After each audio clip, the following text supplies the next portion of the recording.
Everyone, आज के lecture में हम डिस्कस करेंगे आपका topic Maxwell thermodynamic relation. Topic thermodynamics second chapter का है। आपको मैक्सवेल की रिलेशंस को पता करना है। अब यहाँ पर थर्मोडायनेमिक्स चैप्टर पढ़ रहे हैं, दैट मीन्स मैक्सवेल ने क्या किया है, जो भी थर्मोडायनेमिक्स क्वांटिटी होती हैं आपकी, जैसे कि टेम्परेचर, वॉल्यूम, प्रेशर और एस मतलब एंट्रोपी, इनको हम क्या बोलते हैं कि ये थर्मोडायनेमिकल फिजिकल वेरिएबल हैं आपके, जिसके अंडर हम थर्मोडायनेमिक्स में इन क्वांटिटीज़ को स्टडी करते हैं। अब आपको क्या करना है, जो मैक्सवेल के अकॉर्डिंग आपको नहीं, इन द सेंस कि मैक्सवेल ने क्या किया है, इन चारों क्वांटिटी के बीच में रिलेशन को दिखाया है, उनको हम इक्वेशन का नाम देते हैं मैक्सवेल इक्वेशन। ये शिक्षा ही जीवन का आधार मित्रों, शिक्षा से तुम कर लो सारे प्यार मित्रों, जो कि बहुत ही ज़्यादा इम्पॉर्टेंट है। ठीक है, तो स्टार्ट करते हैं। अब मैक्सवेल थर्मोडायनेमिक रिलेशन से पहले आपको पता होना चाहिए कि जो परफेक्ट डिफरेंशियल है वो क्या होता है। तो सबसे पहले एक छोटा सा टॉपिक पढ़ते हैं हम, जिसका नाम क्या है आपका, परफेक्ट डिफरेंशियल। परफेक्ट डिफरेंशियल से मतलब है आपका, अब आप सपोज करो कि u आपके पास कोई भी फंक्शन चूज कर लिया आपने। फिलहाल हम u को कोई भी जर्नल केस लेके स्टडी कर रहे हैं, बाद में हम उनको क्या नाम देंगे कि वो function temperature, volume, pressure and entropy हो सकते हैं। तो स्टार्टिंग में क्या किया, जो u है ना, उसको किसका फंक्शन कंसिडर कर लिया आपने, दो इंडिपेंडेंट वेरिएबल का। इंडिपेंडेंट वेरिएबल मतलब क्या है कि x y के ऊपर डिपेंड नहीं कर रहा है और y किसके ऊपर डिपेंड नहीं कर रहा है, x के ऊपर डिपेंड नहीं कर रहा है। तो अगर आपका u x और y के दो इंडिपेंडेंट वेरिएबल का फंक्शन है, तो u के लिए क्या कंडीशन है कि वो परफेक्ट डिफरेंशियल होना चाहिए। ठीक है, वैसे नॉर्मल अगर आप डेफिनेशन की बात करेंगे तो डेफिनेशन क्या होती है, परफेक्ट डिफरेंशियल को हम इस तरीके से डिफाइन करते हैं कि the function should be single valued. यहाँ पर फंक्शन से किसका मतलब है, फंक्शन से मतलब है u से, यानी जो u फंक्शन है वो क्या होना चाहिए आपका, पहली बात वो सिंगल वैल्यूड होना चाहिए। सिंगल वैल्यूड मतलब at a particular point gives only one value, means कि वो सिर्फ एक ही वैल्यू, यानी कि वन पर्टिकुलर पॉइंट एग्जिस्ट करता है उसका सिर्फ, उसको हम क्या बोलते हैं कि वो क्या कहलाता है आपका, परफेक्ट डिफरेंशियल। ये तो थी डेफिनेशन की बात। अब अगर हम बात करें मैथमेटिकली कैसे शो करेंगे आप कि ये फंक्शन आपका परफेक्ट डिफरेंशियल है या परफेक्ट डिफरेंशियल नहीं है, तो उसके लिए कंडीशन लिखेंगे, जो भी आपका u है ना। और यहाँ पर एक और बात का ध्यान देना है हमें, आपने मैथ में दो टर्म पढ़ रखी हैं। पहली टर्म का नाम जिसमें से क्या है, डिफरेंशिएशन है। डिफरेंशिएशन भी कई तरीके का होता है, बट यहाँ पर डिफरेंशिएशन हम कौन सा डिफरेंशिएशन पढ़ेंगे, पार्शियल डिफरेंशियल पढ़ेंगे। पार्शियल डिफरेंशियल का मतलब क्या होता है, जो भी आपको फंक्शन दे रखा है, अगर x के रिस्पेक्ट में डिफरेंशिएशन कर रहे हैं आप, तो y को कांस्टेंट ट्रीट करना है, और अगर y को फंक्शन कंसीडर कर रहे हैं तो x को क्या ट्रीट करना है, कांस्टेंट ट्रीट करना है। तो अगर आपको du को लिखना पड़ जाए तो du को आप कैसे लिखोगे, d का मतलब क्या है, उसके अंदर डिफरेंशिएशन मतलब उसके अंदर चेंज, और जो चेंज है वो हम किससे शो करते हैं, डिफरेंशिएशन से। लेकिन डिफरेंशिएशन तो टर्म चेंज शो कर रहा है, वो आपको क्लियर है, बट परफेक्ट डिफरेंशियल के लिए कंडीशन क्या है कि जो भी आपने फंक्शन चूज किया है वो फंक्शन, सपोज करो u है वो फंक्शन, ठीक है, u फंक्शन का पार्शियली कर रहे हैं तो हम d का साइन नहीं लगाएंगे, हम किसका साइन लगाएंगे, करली का साइन लगाएंगे। तो करली u यहाँ पर मैंने स्केयर लगाया है, क्यों, क्योंकि हमें x के रिस्पेक्ट में भी करना है और y के रिस्पेक्ट में भी। तो कैसे करेंगे, जो u का डिफरेंशिएशन है एक बार तो x के रिस्पेक्ट में कर दो, जो आंसर आएगा ना उसका डिफरेंशिएशन फिर किसके रिस्पेक्ट में कर दो, y के रिस्पेक्ट में, यानी कि D square you divided by में डी एक्स डी यू, ये किसके बराबर होनी चाहिए वैल्यू, वाई डी एक्स। ये कंडीशन है आपकी कि कोई भी फंक्शन को आप परफेक्ट डिफरेंशियल तब बोल सकते हैं जब वो इस कंडीशन को क्या करता होगा, सेटिस्फाई करता होगा, सही है। और परफेक्ट डिफरेंशियल में वो भी क्वांटिटीज होती हैं आपकी, यानी कि आप ये बोल सकते हैं, चलो उसको 2 मिनट के बाद डिस्कस करेंगे। ये जो वैल्यू है वो क्या रिप्रेजेंट कर रही है कि जो u ले रखा है ना आपने, u का एक बार x के रिस्पेक्ट में कर दो, फिर y के रिस्पेक्ट में कर दो इसी फंक्शन का, उसके बाद पहले y के में कर दो, फिर x के रिस्पेक्ट में कर दो। अगर वो दोनों इक्वल आ रहे हैं दैट मीन्स कि जो भी आपने फंक्शन चूज किया है उस फंक्शन, वो जो फंक्शन है वो क्या है, परफेक्ट डिफरेंशियल है। जो इसके बाद है वो क्या है कि अगर आपका u एक सिंगल वैल्यूड फंक्शन है तो इसका मतलब ये है कि जो भी आप उसका ग्राफ बनाते हैं, सपोज करो u से हमारा मतलब क्या है, थर्मोडायनेमिक फिजिकल वेरिएबल से है। अगर वो क्वांटिटी सपोज करो कि a पॉइंट से स्टार्ट किया आपने, आप कहाँ पर पहुँच के b पॉइंट पे, अब इसका मतलब तो ये हो गया सिंगल वैल्यूड का मतलब कि वो सिर्फ और सिर्फ पॉइंट्स के एक ही पॉइंट के ऊपर डिपेंड कर रही है, ना कि कई सारे पॉइंट के ऊपर। दैट मीन्स कि ये वैल्यू आपकी क्या है, सिर्फ और सिर्फ इनिशियल एंड फाइनल पॉइंट पे डिपेंड करती है, मतलब एक ही पॉइंट पे डिपेंड करती है, इस बात पे डिपेंड नहीं करती कि उसने पाथ कौन सा फॉलो किया है। इट मीन्स दैट कि सपोज आप ए पॉइंट से बी पे पहुंचे हैं, प्रोसेस जो भी आप थर्मोडायनेमिक्स में के अंदर करते हैं, फिर बी पॉइंट से अगर आप ए पॉइंट के ऊपर पहुंचेंगे तो उस टाइम पे वो जो फंक्शन है यानी यू जो फंक्शन है, यू के अंदर आप अगर सपोज आपको यू के अंदर चेंज शो करना है तो कैसे शो करेंगे कि जो डी यू के अंदर चेंज है ना वो कैसे हो रहा है, वो आपका हो रहा है चेंज करली डी यू एक्स, यहाँ पर क्या लिखते होते हैं x, और उस टाइम पे आपने y को क्या लेके चले हैं, फिक्स, मतलब एक ही पॉइंट लिया है, प्लस में डी यू बाय में डी वाई, यहाँ पर किसको कांस्टेंट लेके चलते हैं, डी वाई को, ठीक है, और सॉरी यहाँ पर x को कांस्टेंट लेके चलते हैं। तो ये इस तरीके से क्या करते हैं, आप चेंज को शो करते हैं किसी भी थर्मोडायनेमिकल वेरिएबल में। अब यहाँ पर क्या है, ये चीज़ आपकी क्या शो कर रही है कि ये जो है आपका परफेक्ट डिफरेंशियल है। इट मीन्स मैथमेटिकली बोलना है तो आप बोल सकते हो कि ये कंडीशन होती है, और अगर आप थ्योरेटिकल पॉइंट ऑफ व्यू से बात कर रहे हैं तो डेफिनेशन से हम ग्राफ पे पहुंच सकते हैं।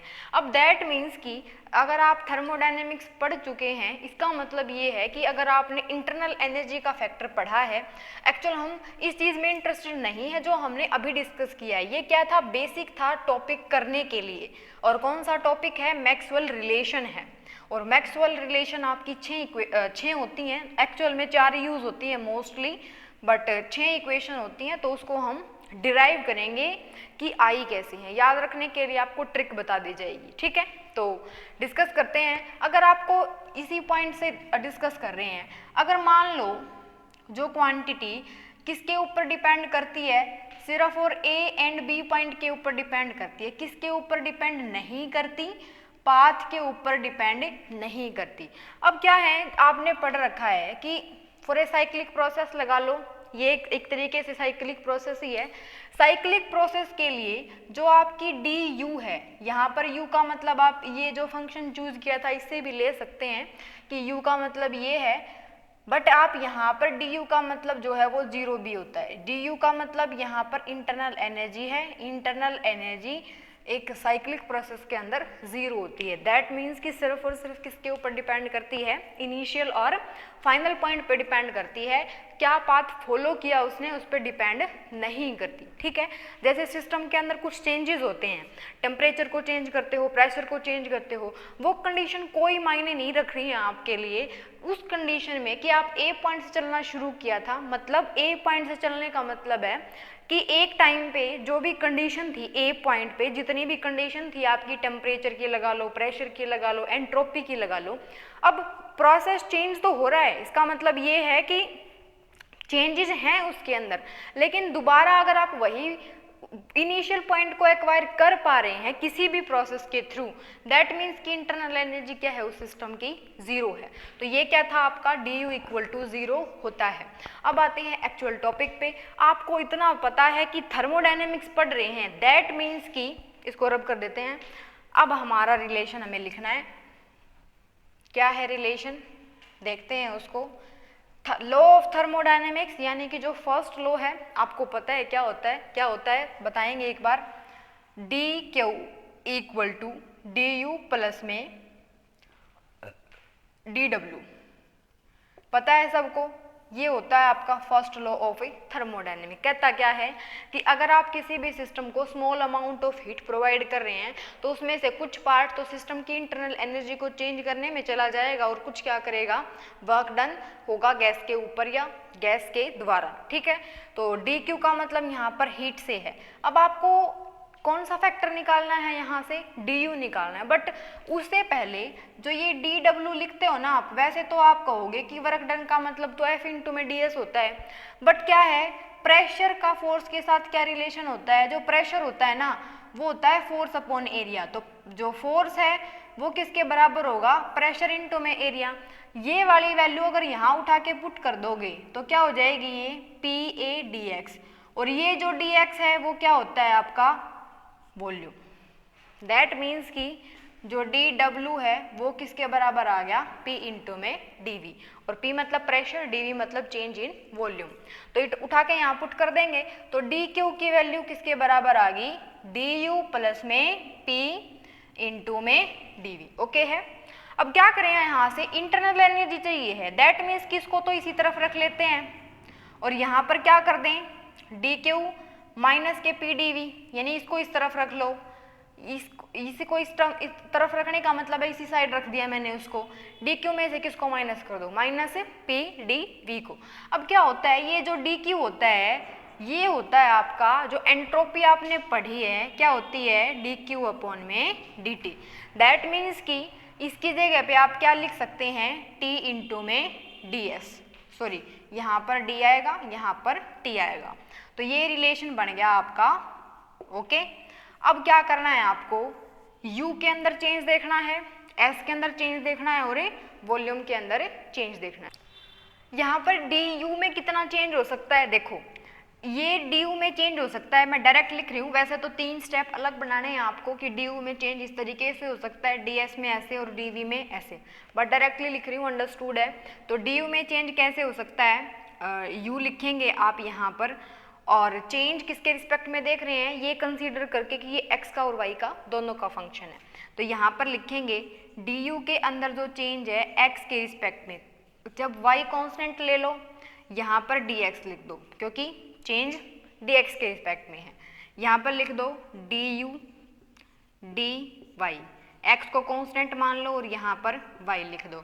अब यहाँ पर देखना t में चेंज नहीं लेना आपको क्योंकि चेंज किसके अंदर है, एंट्रोपी के अंदर है, तो यहाँ पर लिखेंगे जो s है उसके अंदर ds अपॉन में x, इस टाइम पे y कांस्टेंट ले लो dx, इसके अंदर क्या है ds अपॉन में dy, x को कांस्टेंट ले लो यहाँ पर dy, उसके बाद माइनस के v के अंदर कैसे चेंज हो सकता है, dv माइनस के dx, y को कांस्टेंट ले लो dx, प्लस में dv के अंदर चेंज dy, यहाँ पर x को कांस्टेंट ले लो, ये क्या हो गया dy हो गया।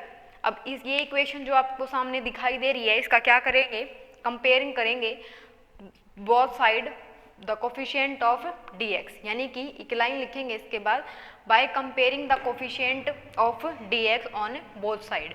तो ये तो जस्ट हमारा ये जो पोर्शन किया है हमने ये +1 का पोर्शन था, ठीक है। अब जो कर रहे हैं हम वो ग्रेजुएशन के पॉइंट ऑफ व्यू से है, तो उसको ध्यान से देखेंगे, यहीं से हमारी कौन सी रिलेशन डिराइव होंगी, मैक्सवेल इक्वेशन डिराइव होंगी, सही है। तो अगर हम कंपेयर करते हैं कोफिशिएंट को तो ध्यान से देखेंगे, जो dx का कोफिशिएंट है इस तरफ वो कोफिशिएंट कौन है, du अपॉन में dx, और y को क्या लेके चले हो, कांस्टेंट। इस टाइम पे यहाँ पर कौन है, t है, dx अपॉन में d है, लिख दो t dx अपॉन में dy, y कांस्टेंट है, dx का कोफिशिएंट था। इसके बाद माइनस के p, यहाँ पर क्या लिखा हुआ है, dv अपॉन में dx क्या है y, x के कोफिशिएंट को कंपेयर कर रहे हो, दैट मीन्स कि x को नहीं लिखना है। अब dy के कोफिशिएंट कंपेयर करा दो तो यहाँ पर क्या लिखोगे, du अपॉन में dx, सॉरी ये तो y के रिस्पेक्ट में है तो यहाँ पर y लिखोगे, x कांस्टेंट है इस टाइम पे, ओके। यहाँ पर dy का कोफिशिएंट कौन है, t, ds dy x constant है, उसके बाद माइनस p, ये क्या हो जाएगा dv dy, यहाँ पर क्या लिख दो x, ओके हो जाएगा ना। अब देखो ध्यान से, ये माइनस ही रहेगा भाई, क्योंकि ये ब्रैकेट है तो ये माइनस की टर्म है तो ये भी माइनस की होगी। अब ध्यान से देखो इस टर्म को, अभी फिलहाल अगर हम इस टर्म को देख रहे हैं तो ये सारी चीजें अलग अलग है। क्यों? क्योंकि यहाँ पर y कांस्टेंट है ऊपर वाले टर्म में, यहाँ पर x कांस्टेंट है, और डिफरेंशिएशन यहाँ x के रिस्पेक्ट में है, यहाँ नीचे जो है वो y के रिस्पेक्ट में है। अगर आपका u यानी कि इंटरनल एनर्जी एक परफेक्ट डिफरेंशियल फंक्शन है, दैट मीन्स कि जो फर्स्ट इक्वेशन है ये ऑलरेडी किसके रिस्पेक्ट में डेरिवेटिव है, ऑलरेडी x के रिस्पेक्ट में। अगर इसका y के रिस्पेक्ट में डेरिवेटिव हम कर दें तो क्या होगा, y के रिस्पेक्ट में डेरिवेटिव कर देते हैं, एक बार देखते हैं क्या रिजल्ट आता है। तो करो, अगर इस फंक्शन का जो कि क्या है dx अपॉन में x के रिस्पेक्ट में तो पहले से ही है, अब किसके रिस्पेक्ट में करना है, y के, बाहर क्या लिखा हुआ है y, अब नहीं देखना आपको कौन कांस्टेंट है। क्यों? क्योंकि अब हम x के रिस्पेक्ट में ऑलरेडी हो रखा है, y के रिस्पेक्ट में करना है, जस्ट इक्वल टू t को एज सच रख लो, dx का एक बार तो हो ही चुका है, दूसरी बारी करेंगे तो क्या लिखेंगे, यही लिखेंगे। नेक्स्ट, अब ये जो फंक्शन है ना वो दो फंक्शन की मल्टीप्लिकेशन है, तो इसमें क्या करेंगे, first function as such, second का डेरिवेटिव, प्लस में क्या करेंगे ds अपॉन में dx, तो एज सच किसका डिफरेंशिएशन करना है, t का डिफरेंशिएशन करना है, तो यहाँ पर क्या लिख देंगे dt अपॉन में dy हो जाएगा। और y के रिस्पेक्ट में कर रहे हो तो यहाँ पर क्या आना चाहिए, x आना चाहिए, हो गया, कोई यहाँ पर सही है, माइनस में। अब क्या करो, p को एज सच रख रही हूँ मैं, v का करोगे x के रिस्पेक्ट में ऑलरेडी हो रखा है तो y के रिस्पेक्ट में कर दो at constant function of y, minus में। अब क्या कर दो dv अपॉन में dx का तो ऑलरेडी हो रखा है, तो v का किसके, p का किसके रिस्पेक्ट में करना है, कहाँ गए हम, जस्ट 1 सेकेंड, t का था ना y के रिस्पेक्ट में, ठीक है, तो dv upon dx as such p का कर देंगे, तो यहाँ पर क्या लिखेंगे dp अपॉन में dy at constant function of x। अब जो नीचे वाली टर्म है इसका भी करना पड़ेगा, इसका y के रिस्पेक्ट में ऑलरेडी है तो अब किसके रिस्पेक्ट में कर दो, x के रिस्पेक्ट में। इसी तरीके से t एज सच रख दो, ds अपॉन में dy के रिस्पेक्ट में पहले से ही है, x के रिस्पेक्ट में करना है, प्लस में ds अपॉन में dy x के रिस्पेक्ट में ऑलरेडी है तो dt अपॉन में dx at constant y, minus में p dv अपॉन में कहाँ गया, y के रिस्पेक्ट में ऑलरेडी है, x लिख दो यहाँ पर y, उसके बाद माइनस में dv अपॉन में dy पहले से ही है एट x, और p के रिस्पेक्ट में कर देंगे तो dp अपॉन में, एक मिनट, यहाँ y के रिस्पेक्ट में था, यहाँ x के रिस्पेक्ट में है तो सही है बिल्कुल, और यहाँ पर y आ जाएगा। अब ध्यान से देखो दोनों इक्वेशन को, अगर आप ये कह रहे हो, ये कंडीशन अप्लाई कर रहे हैं कि जो इंटरनल एनर्जी है वो एक डिफरेंशियल इक्वेशन है, दैट मीन्स कि लेफ्ट हैंड साइड अगर इक्वल है तो राइट हैंड साइड भी इक्वल होनी चाहिए, ठीक है। तो यहाँ से हम क्या लिखेंगे, from this equation and from this equation left hand side equal है तो राइट हैंड साइड अपने आप इक्वल होगी, दैट मीन्स कि अब यहाँ से देखो ऐसी कौन कौन सी टर्म है जो कि आपको बिल्कुल सेम दिखाई दे रही है, उसको हम कैंसिल आउट कर देंगे क्योंकि लिखेंगे ही नहीं उसको, और जो डिफरेंट टर्म है उसको उठा के लिख दो। अब ध्यान से देखो, ये जो टर्म है ये बिल्कुल सेम है, इसको कैंसिल आउट कर दो। इसको देखो ये क्या लिखी हुई है, ds अपॉन में dx ds अपॉन में dy, ये dt अपॉन में dx dt अपॉन में dy, ये जो इक्वेशन है दोनों की दोनों दिख रही है, यहाँ से कंपेयर करा लो और देखो क्या बच रहा है। तो जैसे ही हम यहाँ पर इनको कंपेयर कराते हैं, अब ध्यान से देखो इसके ऊपर भी क्या अप्लाई हो रही है, आपकी परफेक्ट डिफरेंशियल इक्वेशन की एक कंडीशन अप्लाई हो रही है, दैट मीन्स कि du dx अपॉन dy ये वैल्यू इसके अपोजिट के इक्वल है, यानी इक्वल है ये वैल्यू, ये वाली वैल्यू भी यहाँ पर स्क्वेयरिंग है, ये भी परफेक्ट डिफरेंशियल इक्वेशन को सेटिस्फाई कर रही है, और जो dv है वो भी सेटिस्फाई कर रही है, सही है बिल्कुल। अब क्या करते हैं हम, अगर हम दोनों इक्वेशन को लिख रहे हैं, दोनों को इक्वल पुट कर दें, क्योंकि ये इक्वल है तो ये दोनों इक्वल होगी, तो फर्स्ट इक्वेशन से इक्वल का मतलब क्या है, ds अपॉन में dx y dt dy x minus में dv dx y dp dy x, ये वैल्यू किसके बराबर है, ये वैल्यू आपकी बराबर है ds अपॉन में dy x dt dx y और माइनस में dv dy x और यहाँ पर क्या है dp dx और y। सही है। अब ये इक्वेशन जो आई है ना, ये इक्वेशन से आपकी चारों की चारों मैक्सवेल इक्वेशन जो कि बहुत ज़्यादा इंपॉर्टेंट है, ग्रेजुएशन पॉइंट ऑफ व्यू से भी लगा लो या फिर कॉम्पिटिटिव एग्जाम से भी, दोनों ही तरीके से बहुत ज़्यादा इंपॉर्टेंट है। तो अब हमें सिर्फ क्या करना है, इसका एनालिसिस करना है, ठीक है। और यही एक इक्वेशन सिंगल ऐसी इक्वेशन है जो याद रखनी है, बाकी को हम डिराइव कर सकते हैं, क्योंकि वो चार इक्वेशन याद करना वैसे तो इजी है, याद तो करनी ही पड़ेगी। ट्रिक तो उनके लिए भी बनाई जा सकती है, बट इतनी ट्रिक्स हमें याद नहीं रहेंगी तो हम एक स्टैंडर्ड फॉर्मूले पे काम करेंगे, ठीक है। तो स्टैंडर्ड यही इक्वेशन मतलब सेम है, बट इसको मैं थोड़ा मॉडिफाई करके लिख रही हूँ ताकि आपको इजीनेस हो जाए। मैं क्या कर रही हूँ, जस्ट इसको उल्टा करके लिख रही हूँ। दैट मीन्स मैंने लिख दिया dt अपॉन में dy एट कॉन्स्टेंट x, फिर मैंने क्या लिखा ds अपॉन में x y, बीच में माइनस का साइन सेम रख रही हूँ मैं। और इसके बाद क्या करना है dv, पहले मैं p वाली टर्म को लिख रही हूँ, यहाँ से p वाली term y at constant x, यहाँ पे लिख दो dv अपॉन में dx, यहाँ पर y इक्वल टू, इसके बाद क्या लिख देंगे, पहले कौन सी टर्म लिखूं, पहले t वाली टर्म लिख रही हूँ तो पहले t वाली टर्म लिखेंगे, उसके बाद s वाली टर्म लिखेंगे। ऐसा आपको शायद समझ भी आ रहा है कि क्यों किया जा रहा है, क्योंकि यहाँ पर देखो t वाली टर्म पहले है तो मैंने यहाँ पर पहले t वाली टर्म लिख दी, फिर s वाली है तो s वाली लिख दी, p वाली टर्म है तो पहले p वाली लिख देते हैं, तो p वाली टर्म को लिख सकते हैं। ये जो मैं अरेंजमेंट कर रही हूँ ये जरूरी नहीं है, अगर आपको ये एज सच याद हो रही है तो आप कर सकते हैं, ठीक है। अब देखो इसको याद रखने का तरीका क्या है, इतना तो अंडरस्टूड है, यहाँ पर x, यहाँ पर जहाँ पर y आपका y है वहाँ पर x हो जाएगा, जहाँ पर यहाँ x है वहाँ पर y हो जाएगा, ये तो सही है। अब क्या है, यहाँ पर जो वैल्यू है t है, उधर भी t है, यहाँ पर x है, यहाँ पर s है, वहाँ पर भी s है, p v हो गया। अब इसको याद कैसे रखेंगे कि देखो TV स्पेशल प्रोग्राम, एरोज को ध्यान से देखना, याद रखने का तरीका है जस्ट ये, कोई इसमें कैलकुलेशन या फिजिक्स यूज नहीं है। TV स्पेशल प्रोग्राम याद रहेगा, क्या कोड बनाया है हमने, TV स्पेशल प्रोग्राम, ठीक है।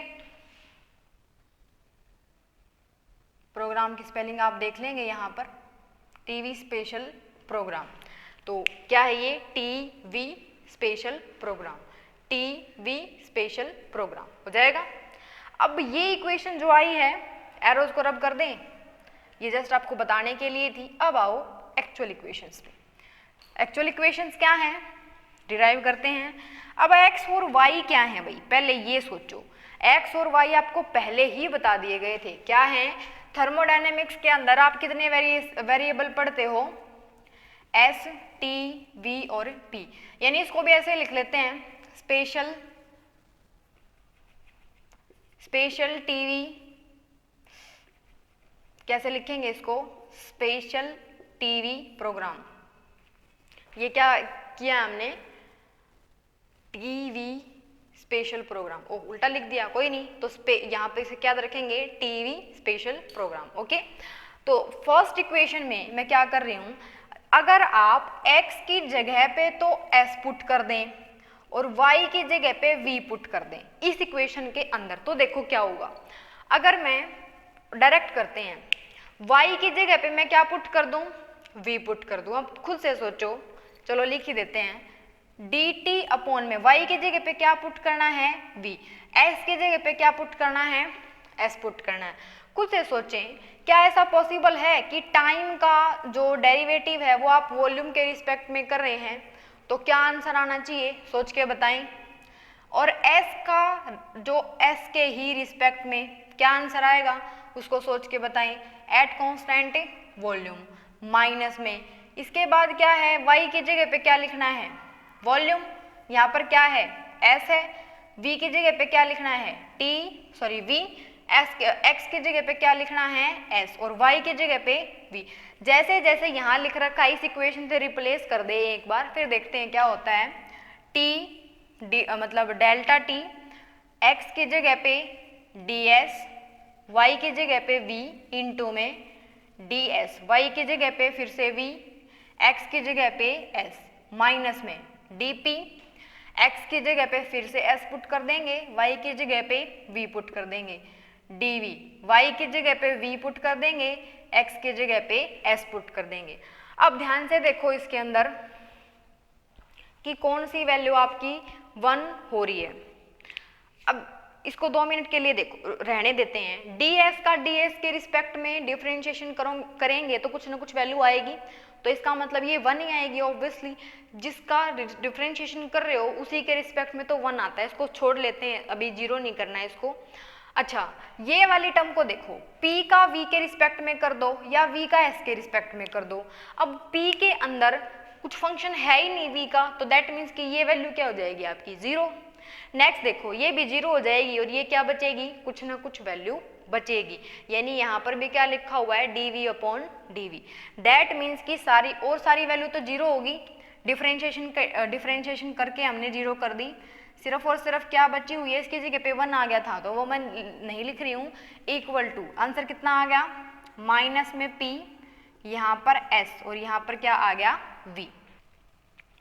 तो ये जो है वो आपकी फर्स्ट मैक्सवेल इक्वेशन है। ओके, आपको ध्यान रहेगी बिल्कुल अच्छे से। तो ये क्या थी, फर्स्ट मैक्सवेल इक्वेशन। अब जैसे ये आई है ना, उसी तरीके से आपकी इसके अलावा 5 और इक्वेशन आएंगी। कैसे आएंगी वो भी देखते हैं। तो इसको कैसे याद रख सकते हैं आप, ये तो आई थिंक तो याद हो जाएगी, इसमें सिर्फ ये पुट करके देखने हैं आपको, ठीक है। थोड़ा सा टाइम लगेगा बट प्रैक्टिस से जल्दी से कर सकते हो। अब इसके अंदर क्या है, टीवी स्पेशल प्रोग्राम, यानी ऐसे चल रहे हैं टीवी स्पेशल प्रोग्राम। एरो सी बना लेंगे एक, लेकिन बीच में किसका साइन है, माइनस का। तो ठीक है, ये एरो मेरे को तो लगता नहीं कि याद हो जाएगी, दैट्स वाई मैंने सिर्फ एक को याद करने के लिए बोला है, तो उसको याद करेंगे। तो इसको साइड में लिख लेते हैं। कहाँ लिखें, यहाँ लिख लेंगे साइड में इसको कि ये हमारी क्या आई है, फर्स्ट इक्वेशन। बाद में आप स्क्रीनशॉट ले लें इस चीज़ का, जो लास्ट में रिजल्ट लिखेंगे हम। ये तो सिर्फ हमारी फर्स्ट इक्वेशन है। अब तो हमारा फटाक से सारी की सारी इक्वेशन आ जाएंगी। ये कौन सी है, फर्स्ट मैक्सवेल इक्वेशन है। और ध्यान रहे ये इक्वेशन थर्मोडायनेमिक्स में है मैक्सवेल की, अदरवाइज आप इलेक्ट्रोमैग्नेटिक थ्योरी की बात करेंगे तो उसमें मैक्सवेल इक्वेशंस अलग होती हैं। ओके, तो यहाँ पर इसको कंप्लीट रब करके अब ये इक्वेशन को छोड़ लें, बाकी देखो। अब नेक्स्ट क्या पुट कर दो, x की जगह पे तो t पुट कर दो और y की जगह पे v पुट कर दो। एक बार वीडियो को पॉज करके देखें, जो आंसर यहाँ पर अभी मैं लिखने जा रही हूँ वो आंसर सेम आएगा या नहीं आएगा, एक बार देख लें। देखो सेकंड टाइम में मैंने क्या किया, x इक्वल टू तो मैंने s पुट कर दिया, चलो t पुट कर लो, x भी पुट कर सकते हैं, ऐसी बात नहीं है। और y की जगह पे मैंने v पुट कर दिया, ठीक है। एक बार मैं डायरेक्ट देख लूँ, आपको भी आना चाहिए वैसे तो। अगर मैं सपोज करो वैसे ही देख लूँ, यहाँ पर मैं t पुट कर दूँ और यहाँ पर मैं v पुट कर दूँ, दैट मीन्स कि dt अपॉन dt ये वाली टर्म हमारे पास आएगी। ओके, रहेगी तो इसको रख लेते हैं। नेक्स्ट क्या है, t है ना यहाँ पर, तो t पुट कर दो, x की जगह पे t था ना, यहाँ पर t पुट कर दो, y की जगह पे v पुट कर दो। दोनों अलग अलग से डिफरेंशिएशन है, मतलब टर्म नहीं आएगी हमारे पास। नेक्स्ट में क्या है, क्या था यहाँ पर, इक्वल टू था क्या, एक टर्म रहेगी हमारी, रब कर दी मैंने वो, कोई नहीं दोबारा लिख लेते हैं। माइनस में क्या थी, टी वी स्पेशल, यहाँ t है तो यहाँ भी t था, तो p था यहाँ, तो यहाँ क्या था, p था। ओके, भूलना नहीं है हमें टर्म्स को, क्या हमने लिखी थी। अब देखो, अगर मैं y की जगह पे v पुट कर दूं तो सीधा सीधा दिख रहा है ये वाली फर्स्ट टर्म बचेगी और इसमें से बचेगी, तो डायरेक्ट रिजल्ट लिख दूं। तो देखो एक बार, y की जगह पे क्या है, ये वाली, तो यहाँ पर आप लिख सकते हो ds अपॉन में dt, y कांस्टेंट है मतलब एट कांस्टेंट वॉल्यूम। अब आपकी इक्वेशन जो आ रही है उसको मैच करके देखेंगे इसके साथ। यहाँ पर क्या कर सकते हैं, अब हम ये दोनों भी डिफरेंट आएंगे तो कोई फायदा नहीं है लिखने का। x की जगह पे t पुट कर रही हूँ, y की जगह पे v, दैट मीन्स कि ये इक्वेशन आएगी dp अपॉन में dt और एट कांस्टेंट v, y तो v था ना, तो इक्वेशन को मैच कर ले। तो मे भी आपने चेक कर ली होगी, हो सकता है गलत हो, आप क्रॉस चेक कर लेंगे, ठीक है। नेक्स्ट है थर्ड में आप क्या पुट करके देखें, इसी तरीके से जब आप थर्ड में पुट करके देखेंगे x की जगह पे s पुट कर दो और जो y है y की जगह पे क्या पुट कर दें हम, इक्वेशन को देखते हुए अगर वेरिएबल की बात कर रहे हैं तो y की जगह पे p पुट कर दो। देखो फर्स्ट में क्या किया था, हर जगह पे यही आ रही है sp tv या stpv, कोई भी दो वेरिएबल पुट कर सकते हो। फोर्थ टाइम में आप क्या पुट कर सकते हैं, x की जगह पे तो t पुट कर दें और y की जगह पे p पुट कर दें। बाद में इक्वेशन नंबर 5 जो आएगी उसकी जगह पे x की जगह पे p पुट कर दें और y की जगह पे p। और जो नेक्स्ट जो 6 बचेगी आपकी, 6 में x की जगह पे t पुट कर देंगे और y की जगह पे 5 पुट कर देंगे, ठीक है। और शायद जब भी आप ये इक्वेशंस को पुट करके देखेंगे तो हमारे पास कितनी इक्वेशन आ रही है, यहाँ पर 6 इक्वेशन आ रही हैं, जो कि आपको वैसे तो याद होनी चाहिए बट इतनी इक्वेशन याद नहीं होती हैं। तो हमें ये एक सिंगल डेरिवेशन ऐसा है जो आपको हर एक वैल्यू को रिमाइंड करवा देगा। तो ये क्या थी, आपकी मैक्सवेल की इक्वेशंस थी। एक बार मैं सारी की सारी लिख दूँ, आप एक बार चेक कर लेंगे, क्रॉस चेक कर लेंगे कि यही है या नहीं है, ठीक है। जो फर्स्ट थी वो मैंने ऑलरेडी लिख रखी है, एक बार बीच में लिखते हैं सारी इक्वेशन को। एक ये फर्स्ट है, ये सेकंड है और जो थर्ड है वो क्या, एक बार सेकंड को क्रॉस चेक कर लेंगे भाई। थर्ड के अंदर क्या है, x तो x s के बराबर है और y किसके बराबर है, p के बराबर है। तो ये इक्वेशन क्या बनेगी, सपोज करो x की जगह पे मैंने क्या पुट कर दिया, s पुट कर दिया, तो ये फंक्शन पता नहीं बचेगा या नहीं, देखते हैं। y की जगह पे सॉरी s की जगह पे तो s पुट करना है, मतलब यहाँ पर तो s पुट करना है, यहाँ पर p पुट करना है। यहाँ पर जो वैल्यू है y की जगह पे p पुट करना है, x की जगह पे s। इसका मतलब ये दिख रहा है आपको, ऑटोमेटिक 0 हो गया, इसका मतलब ये टर्म बचेगी हमारे पास। तो जब थर्ड इक्वेशन लिख रहे हो तो उसमें क्या बच रहा है, dt अपॉन में dp एट कांस्टेंट x क्या है। वैसे भी ये x और y याद रखने की जरूरत नहीं है, जो यहाँ पर है ना उसका उल्टा यहाँ पर एट कांस्टेंट में होगा, ठीक है। अब ये टर्म क्या होगी थी, 0। नेक्स्ट पे चलो, नेक्स्ट पे क्या है, dt के अपॉन में ds कर दो और ds के अपॉन में dp कर दो, वो भी टर्म 0 होगी। नेक्स्ट देखो, x के नीचे तो p कर दो और y के नीचे y के जगह पे क्या था, सॉरी x जो जहां पर भी x है वहां पर s पुट कर देंगे, y की जगह पे p पुट कर देंगे। तो जहां पर भी y के नीचे p है ना वो टर्म आपकी बचेगी, ठीक है। दैट मीन्स कि ये वाली टर्म बचेगी वो 0 हो जाएंगी और ये टर्म उस तरफ जाएगी तो प्लस की हो जाएगी। तो आप लिख सकते हैं थर्ड इक्वेशन को भी, डन है। तो इसी तरीके से आप इक्वेशंस को बना लेंगे जो 4 इक्वेशंस आपकी होती हैं। नेक्स्ट लेक्चर में चारों की चारों इक्वेशंस या फिर लिख सकते हैं आप बना के कि कौन सी इक्वेशन क्या है। तो ये तो आपका लेक्चर मैक्सवेल्स की इक्वेशन।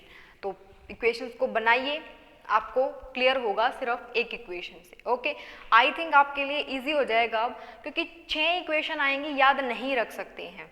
वैसे तो ट्रिक बताई जाती है बच्चों को, कैसे, जैसे मान लो यही ट्रिक लिखी हुई है, इसमें ऐसे एरो से याद करना पड़ रहा था आपको कि टीवी स्पेशल प्रोग्राम, यहाँ पर भी कुछ तो बन ही रहा होगा इसमें, जैसे टीवी स्पेशल प्रोग्राम, बट इसमें क्या है आपको उल्टा आना पड़ रहा है। जैसे टीवी के लिए क्या करेंगे आप, सॉरी यहाँ पर तो वी है ही नहीं, दैट मीन्स की इक्वेशन गलत है हमारी, इसको क्रॉस चेक करेंगे भाई, ये गलत है। तो इसका मतलब टीवी स्पेशल प्रोग्राम। कभी तो ट्रिक क्या है याद करने की, कभी एरो आपकी ऐसे बनेगी, कभी ऐसे बनेगी। और माइनस और प्लस का साइन कैसे लिखवाते थे वहां पर कि मान लो एंटी क्लॉकवाइज जाना पड़ रहा है तो सॉरी एंटी क्लॉकवाइज जाना पड़ रहा है तो प्लस, और अगर क्लॉकवाइज जाना पड़ रहा है तो माइनस। डन है। तो ये इक्वेशंस थी आपकी, तो इसको याद कर लेंगे। मिलते हैं नेक्स्ट लेक्चर में। Thank you.